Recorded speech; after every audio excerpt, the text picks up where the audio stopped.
ఒక డ్రెస్ కోసం ఇన్ని రోజులు వెయిట్ చేసి కానీ కొనుక్కున్నానంటే ఈ డ్రెస్ అయితే కంపల్సరీగా చెప్తాను. ఈ మధ్య ఈ పింక్ కలర్ కుర్తా సెట్ అయితే చాలా ట్రెండ్ అవుతుంది.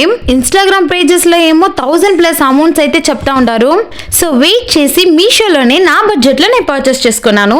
ఈ కుర్తా సెట్ గురించి వస్తే ఏమో డార్క్ పింక్ కలర్ లో యోక్ పార్ట్ మొత్తం ఆరి వర్క్ డిజైన్ అయితే ఇచ్చారు. అన్ని zardozi work and beats white colour లో ఇచ్చారు. చాలా గ్రాండ్ గా ఉంది. మెటీరియల్ అయితే ఈ సమ్మర్ కి మంచి కంఫర్టబుల్ గా ఉంది. కాటన్ బ్లెండెడ్ లో ఉంది. సో సమ్మర్ కి మన గ్రాండ్ అయిన డ్రెస్ వేర్ చేసుకొని మాల్దో అనేసి అయితే మనం ఫీల్ అవ్వాల్సింది లేదు.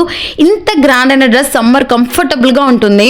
నా సైజ్ అయితే ఎం సైజ్, నేను దీంతో ఎల్ సైజ్ పిక్ చేసుకున్నాను. కాకపోతే అది కూడా ఫిట్ గా ఉంది. మీరు డబుల్ సైజెస్ ఎక్స్ట్రా పిక్ చేసుకుంటే కరెక్ట్ గా ఉంటుంది. దీంతో L XL double XL sizes available గా ఉంది. ఈ బ్యూటిఫుల్ డ్రెస్ లింక్ కావాలంటే స్టోరీ అండ్ హైలైట్స్ ని చెక్ చేయండి. యూట్యూబ్ లో చూసే వాళ్ళు కమ్యూనిటీ పోస్ట్ ని చెక్ చేసి చూడండి. లింక్స్ అందులో పెట్టుంటాను. ఇదిలాగా beautiful and affordable Meesho updates కి మన పేజ్ ని ఫాలో అండ్ సబ్స్క్రైబ్ చేసుకొని మర్చిపోవద్దండి. Thank you for watching. Bye.